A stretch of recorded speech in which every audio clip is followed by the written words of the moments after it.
Whoa. I'm running short of words right now, but I cannot afford this because I have to speak. Thank you so much for all the love, for all the warmth. Thank you for accepting me. Thank you very much.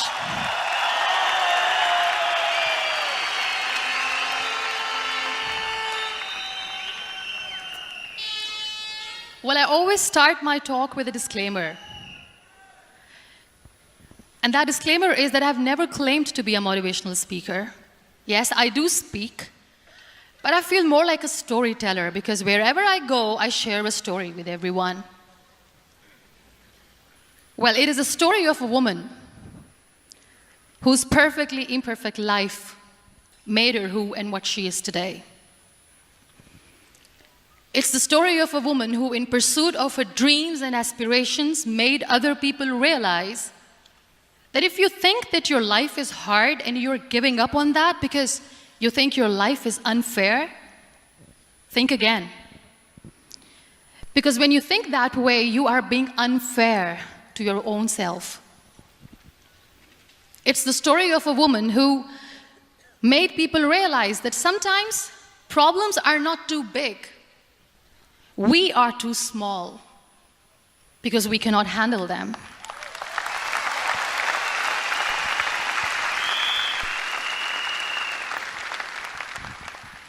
It is the story of a woman who with time realized that real happiness doesn't lie in success, money, fame. It lies within. Real happiness lies in gratitude. So I am here, and I'm going to share the story of that woman. That is my story. The story of gratitude.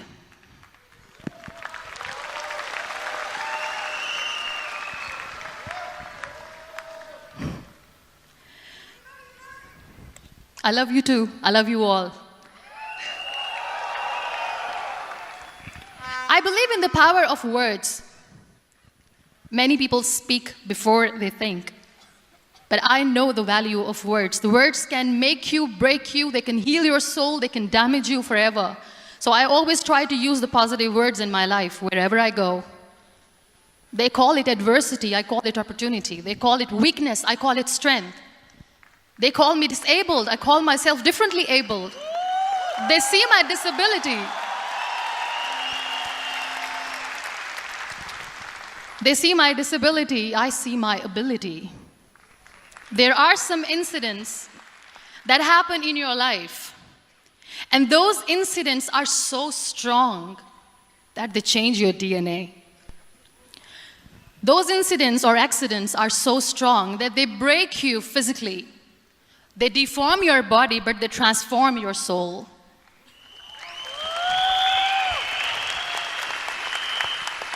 Those incidents break you, deform you, but they mold you into the best version of you. And the same thing happened to me. And I'm going to share what exactly happened to me. I was 18 years old when I got married. And this thing I'm sharing for the very first time on an international level. I was 18 years old when I got married. I belonged to a very conservative family, a Baloch family, where good daughters never say no to their parents.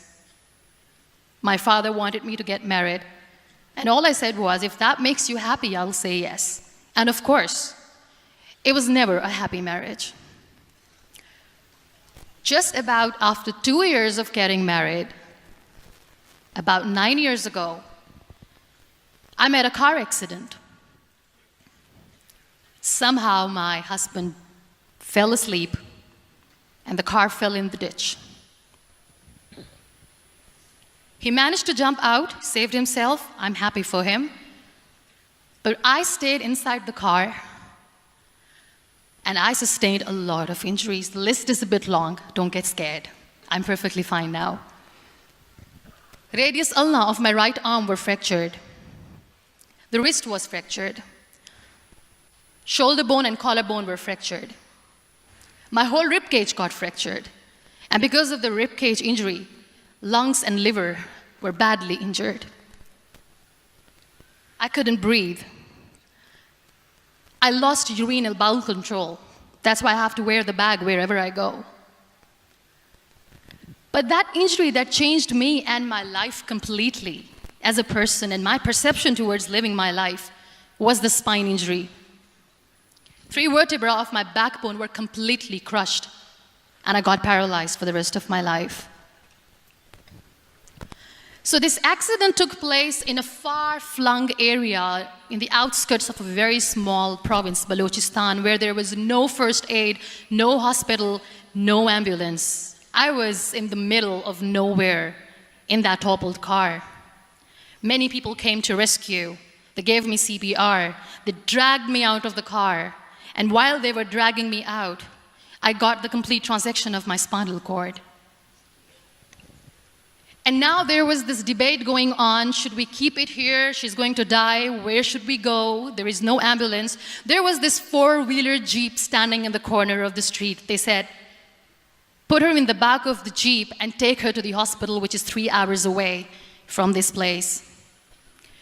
And I still remember that bumpy ride. I was all broken. They threw me at the back of the Jeep and they rushed me to the hospital.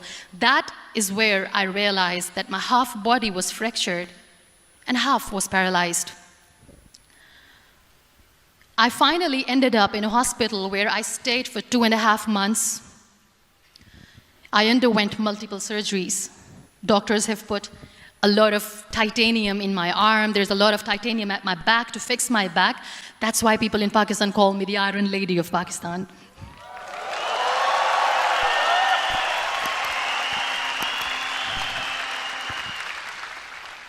Sometimes I wonder how easy it is for me to describe all this all over again. And somebody has rightly said that when you share your story and it doesn't make you cry, that means you have healed.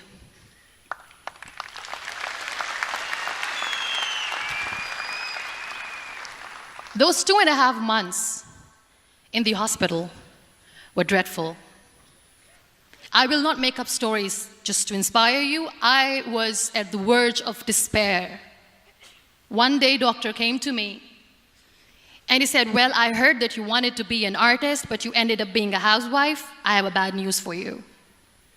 You won't be able to paint again because your wrist and your arm are so deformed, you won't be able to hold a pen again.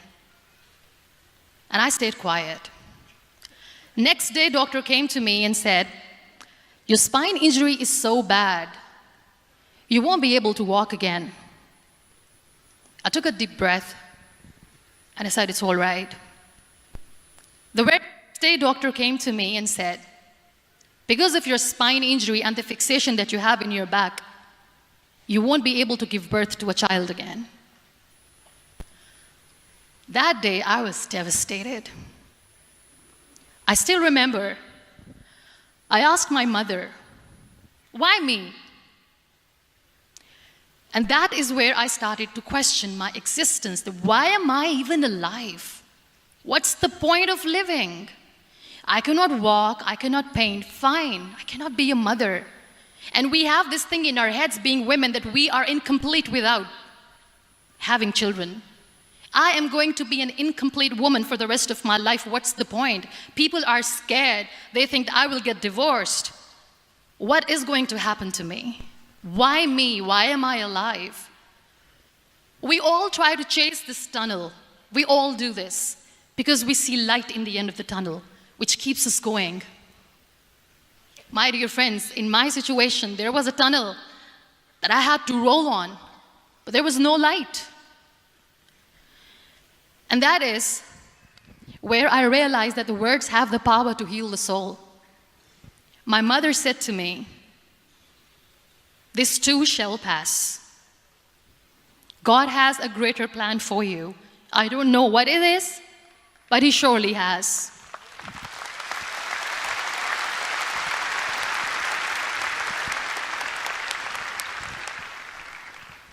And in all that distress and grief, somehow or the other, those words were so magical that they kept me going.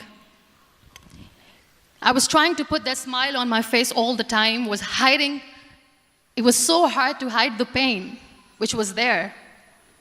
But all I knew was that if I will give up, my mother and my brothers will give up too.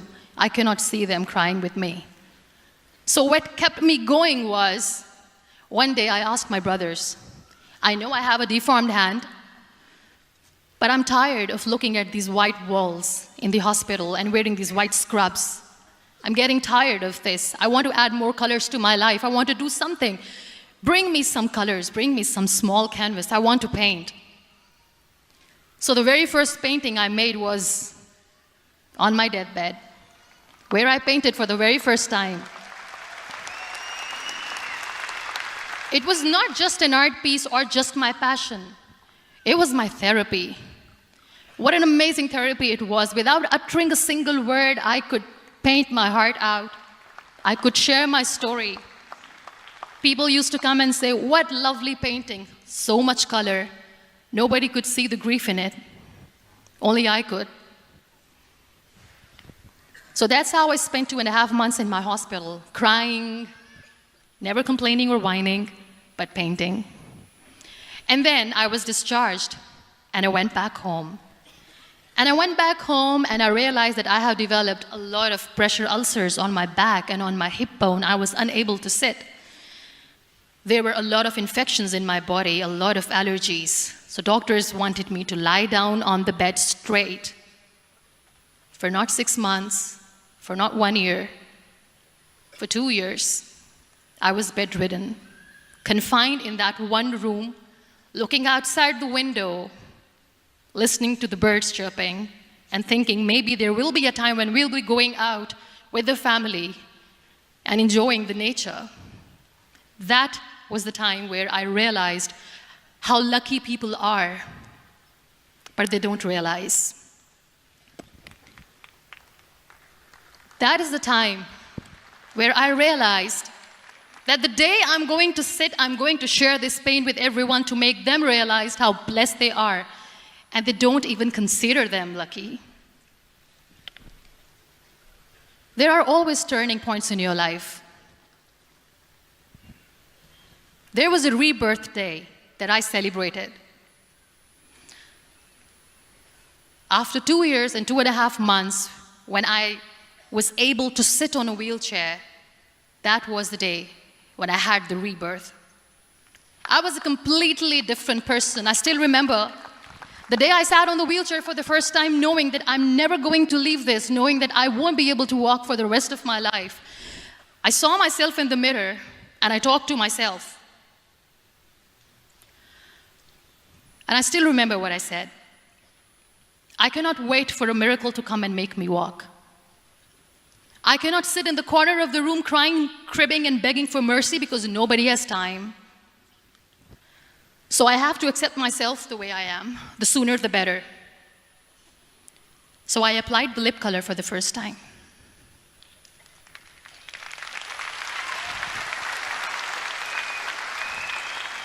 And I erased it. And I cried. And I said, what am I doing? A person on a wheelchair should not do this. What will people say? Clean it up. I put it again. This time I put it for myself. Because I wanted to feel perfect from within.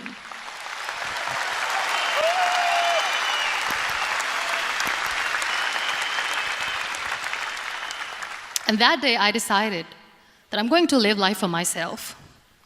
I am not going to be that perfect person for someone. I am just going to take this moment and I will make it perfect for myself. And you know how it all began? That day I decided that I'm going to fight my fears. We all have fears. Fear of unknown, fear of known, fear of losing people, fear of losing health, money. We want to excel in career, we want to become famous, we want to get money. We are scared all the time. So I wrote down one by one all those fears. And I decided that I'm going to overcome these fears one at a time. You know what was my biggest fear? Divorce. I couldn't stand this word. I was trying to cling on to this person who didn't want me anymore, but I said no. I have to make it work. But the day I decided that this is nothing but my fear, I liberated myself by setting him free.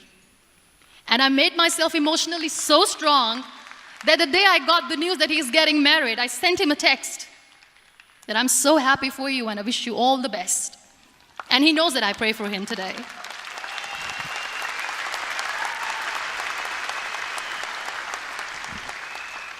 My biggest fear, number 2, was I won't be able to be a mother again. And that was quite devastating for me.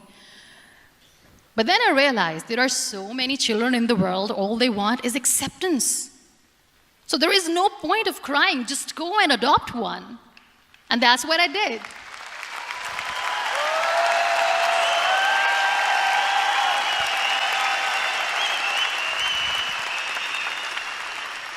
I gave my name in different organizations, different orphanages. I didn't mention that I'm on a wheelchair, dying to have a child.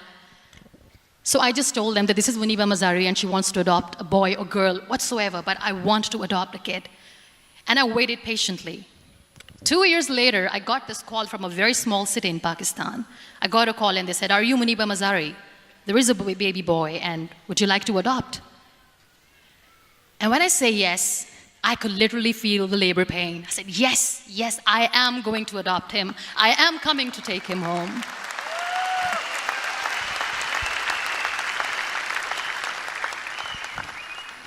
And when I reached there, the man was sitting and he was looking at me from head to toe. And in back of my head, I kept thinking that, oh my God, he is going to say she's on the wheelchair, she doesn't deserve it. How is she going to take care of him? And I looked at him and I said, do not judge me because I'm on the wheelchair. But you know what he said? He said, I know you will be the best mother of this child. You both are lucky to have each other.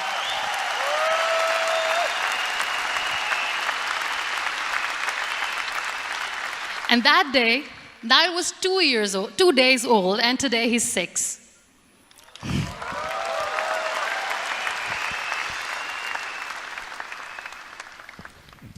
You'll be surprised to know another bigger fear that I had in me. It was facing people. I used to hide myself from people. When I was on bed for 2 years, I used to keep the door closed. I used to pretend that I'm not going to meet anyone, tell them that I'm sleeping. You know why? Because I couldn't stand that sympathy that they had for me.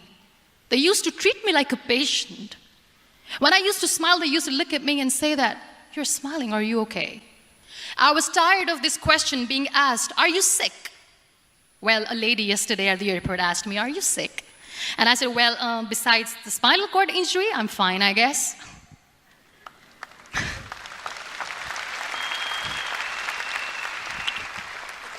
But those are really cute questions. They never used to feel cute when I was on the bed. So I used to hide myself from people, knowing that, oh my God, I'm not going to see that sympathy in their eyes. It's all right. And today I'm here speaking to all these amazing people because I have overcome the fear.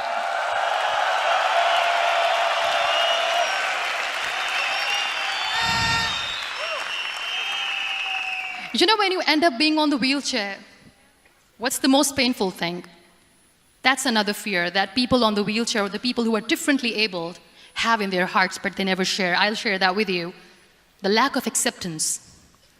People think that they will not be accepted by the people because we, in the world of perfect people, are imperfects. So I decided that instead of starting an NGO for disability awareness, which I know will not help anyone, I started to appear more in public. I started to paint. I always wanted to. I have done a lot of exhibitions. I'm Pakistan's first wheelchair-bound artist. I have done a lot of modeling campaigns, different campaigns for brands like Tony and Guy.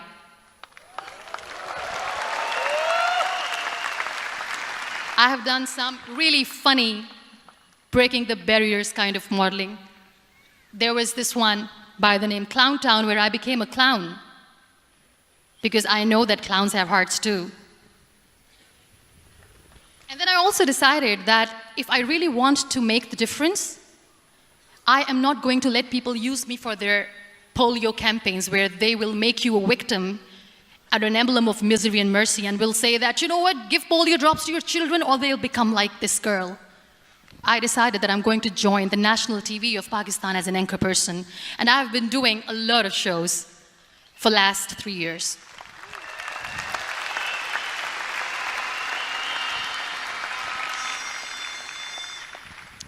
So when you accept yourself the way you are, the world recognizes you. It all starts from within. Thank you. I became the National Goodwill Ambassador for UN Women Pakistan, and now I speak for the rights of women, children. We talk about inclusion, diversity, gender equality, which is a must. I was featured in BBC 100 Women for 2015. I'm one of the Forbes 30 under 30 for 2016. And it all didn't happen alone. You all are thriving in your careers. You have bigger dreams and aspirations in life. Always remember one thing. On the road to success, there is always we, not me. Do not think that you alone can achieve things. No. There is always another person who is standing behind you, maybe not coming on the forefront, but behind you, praying for you and supporting you. Never lose that person. Never.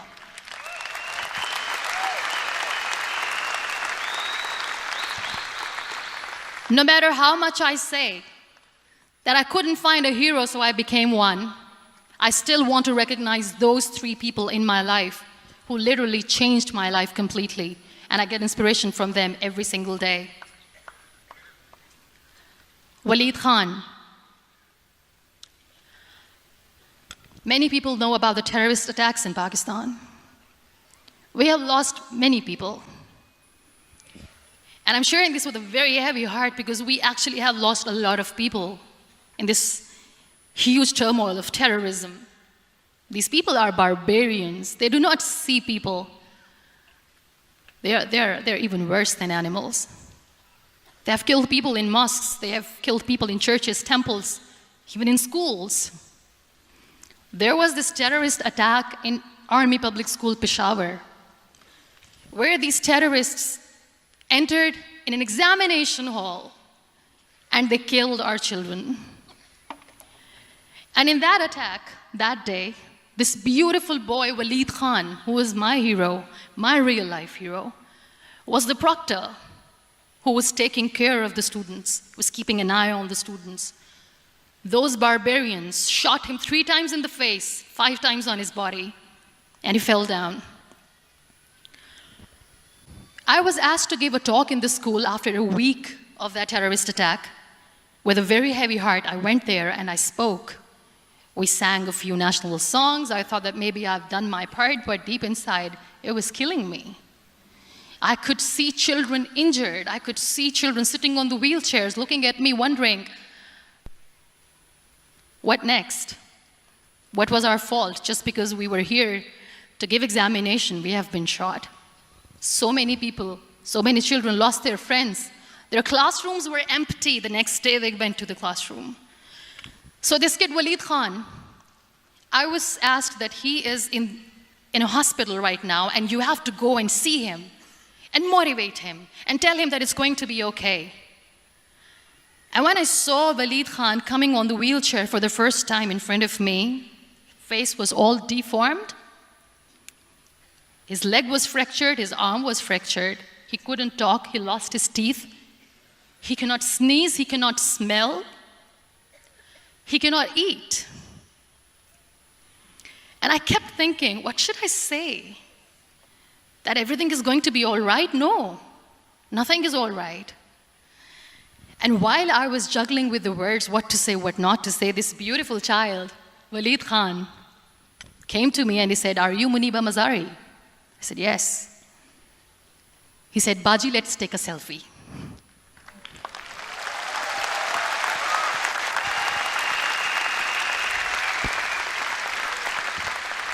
And with that beautiful, toothless smile of Waleed Khan, we took that beautiful selfie that I still have with me.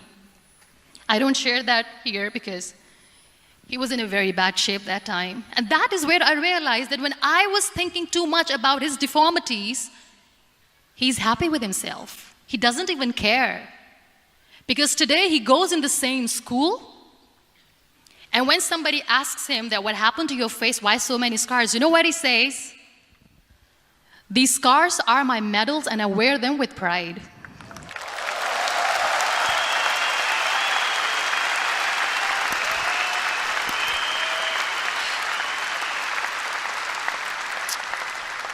And how beautifully he says the terrorists wanted me not to study. I am going to study. I will become a doctor one day.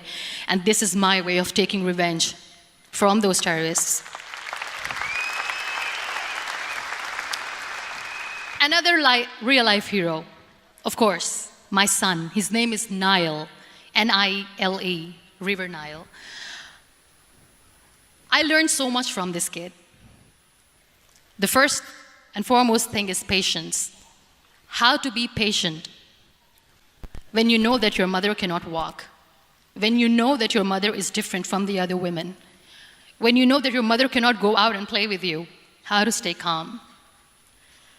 He loves football. And when we got the very first football, he was 4 years old. He was super excited. I still remember he came in the room and he said, "Mom, let's play football." And he kept the ball in my feet. And he said, "Let's kick it." And that day I felt disabled. I said, "I cannot kick the ball." And I was down with the same face. He looked at me and he said, "Well, that's all right. Your legs are not working, but your hands do. Let's play catch the ball."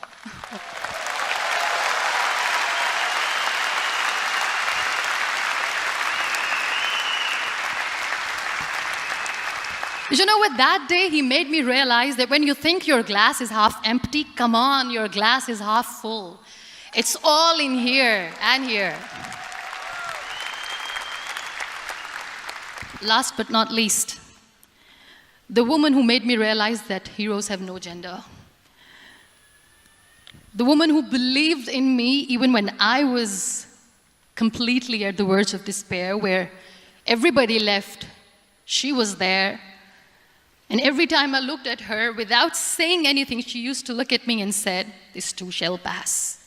God has a bigger plan. And one day you will say that, oh my God, that is why God has chosen me." She never cried in front of me. She has always said that there will be haters, there will be naysayers, there will be disbelievers, and then there will be you proving them wrong. My mother.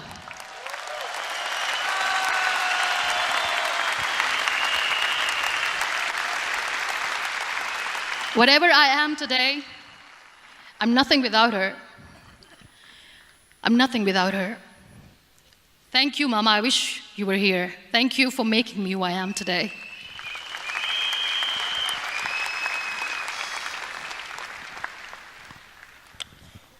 You know what? We human beings have a problem. Out of many problems, there is one more, and this is a self-created one. We always expect ease from life. We have this amazing fantasy about life. This is how things should work. This is my plan. It should go as per my plan. If that doesn't happen, we give up. So my dear friends, let me tell you one thing. I never wanted to be on the wheelchair. Never thought of being on the wheelchair. I was always aspiring to do bigger things, but had no idea that for that I have to pay the price to be where I am today. It's a very heavy price. This life is a test and a trial, and tests are trials are never supposed to be easy. So when you are expecting ease from life, and life gives you lemons, then you make the lemonade, and then do not blame life for that, because you were expecting ease from a trial. Trials make you a stronger, better person. Life is a trial, and with time you realize that.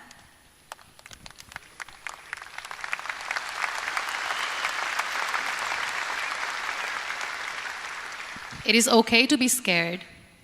It is okay to cry. Everything is okay, but giving up should not be an option. They always say that failure is not an option. Failure should be an option, because when you fail, you get up, and then you fail, and then you get up, and that keeps you going. That's how humans are strong.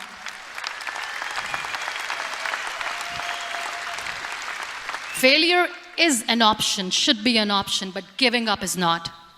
Never. We have this thing in minds. We call it perfection. We want everything perfect. We want ourselves to be perfect. There is this image in our head about everything. Perfect life, perfect relationships, perfect career, perfect amount of money that we need to earn no matter what. Nothing is perfect in this world.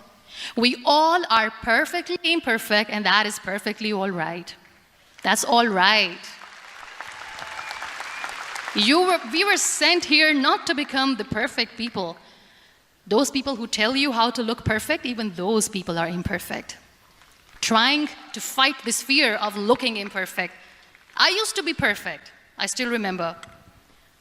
I got this compliment years ago when I used to walk. Oh my God, look at you. You're fair, you're tall, you're perfect. Look at me now. You're still perfect. Only the perfect eyes can see that. Only the perfect eyes will see that. Only the perfect eyes will see that. So yes, in all those imperfections, you have to listen to your heart. You don't have to look good for people. You don't have to be perfect just because other people want you to be perfect. If your soul is perfect from within, that's all right. This is all what you want. This is all what you need to be. Our society has made very weird kind of norms to look perfect and great. For men, it's different. For women, it's different. We think too much about what people say. We listen to ourselves too little. You know what makes you perfect? When you make someone smile. You know what makes you perfect? When you try to do something good for the people around you. You know what makes you perfect? When you feel someone's pain. And how beautiful pain is that it connects you with people. No other medium can connect you with others but pain. That's why I always say that I'm in pain, and that's a blessing in disguise for me. Today, just because I'm in pain and I'm on the wheelchair, I work for children. Being the head of CSR for a company, we conduct medical camps in far-flung areas of Pakistan where so many kids die because they don't have medical facilities. And I personally believe just because they cannot afford to live doesn't mean we'll let them die. So we give them money, we give them medical treatment, we try to heal their wounds, physical and emotional. And I also work for the beautiful people, we call them third gender, the transgender community of Pakistan. You know what connects me with them? All my imperfections. When I go and I hug them, they never judge me. And this very good friend of mine, her name is Bijli. Bijli means electricity. She calls herself electricity. And I said, are you electricity? She says, no, I'm lightning. I'm as strong as lightning.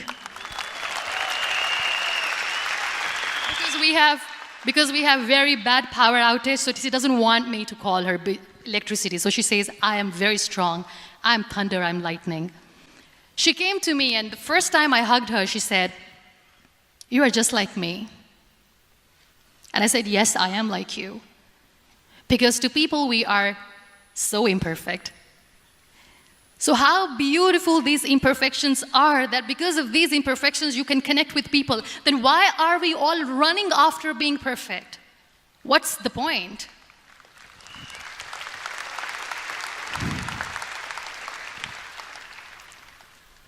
Every time I go in public, I always smile. It's always a big toothy smile on my face, and people ask me, don't you get tired of smiling all the time? What's the secret? I always say one thing, that I have stopped worrying about the things that I have lost, the people that I have lost.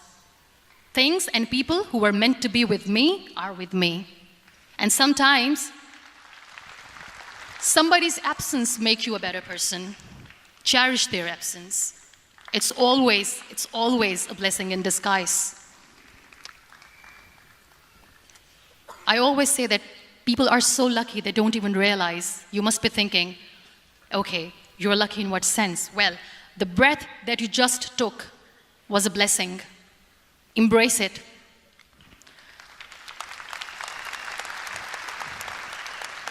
There are so many people in the world who are dreaming to live a life that you are living right now. You have no idea. Embrace each and every breath that you are taking. Celebrate your life. Live it. Don't die before your death. We all die.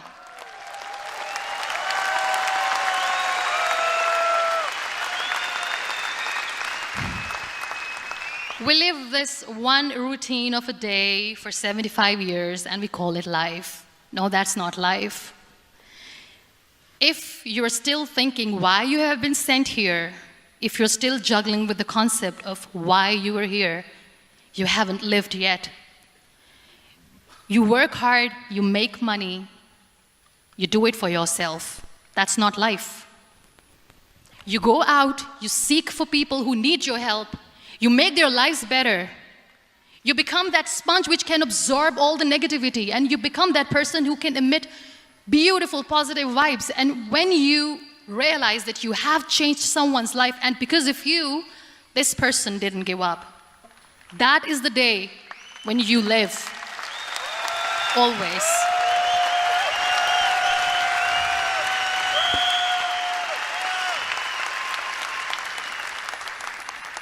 We were talking about gratitude, why I smile all the time. I cry all night when nobody sees me, because I'm a human and I have to keep the balance. And I smile all day because I know that if I will smile, I can make people smile. That keeps me going.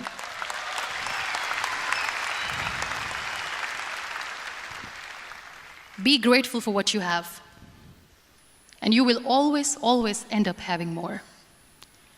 But if you'll cry and if you'll crib for the little things that you don't have or the things that you have lost, you will never ever have enough. Sometimes we are too busy thinking about the things that we don't have that we forget to cherish the blessings that we have. I'm not saying that I'm not healthy and that makes me unlucky, but yes, it is hard. It is hard when I say that I cannot walk. It is hard to say when I wear this bag. It hurts.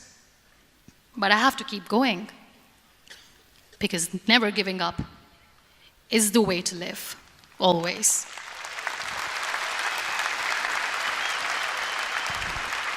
So I'll end my talk on a very short note.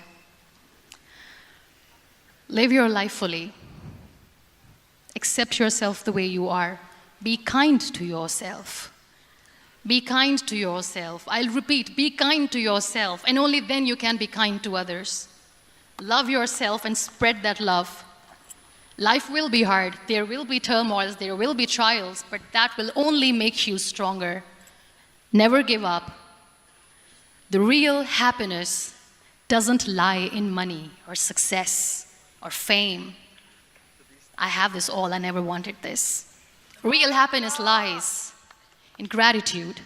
So be grateful, be alive, and live every moment. Thank you so much, everyone. Thank you.